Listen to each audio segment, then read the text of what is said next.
Yeah, the Bengals game, the playoffs, it's going to be on Sunday. Is I'm really he? excited. You mean you're going to be driving while the Bengals game is on? Well, that's kind of crazy, but it's okay because Sierra and I have a tip for you and we're going to show you right now. I'll call you right back.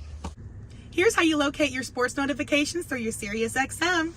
You'll go to your dash display here, click Sirius XM, hit the settings, go down to sports notification setup, pick your favorite team, and around here we love NFL, so I'm going to go ahead and pick football, and you know we love our Bengals.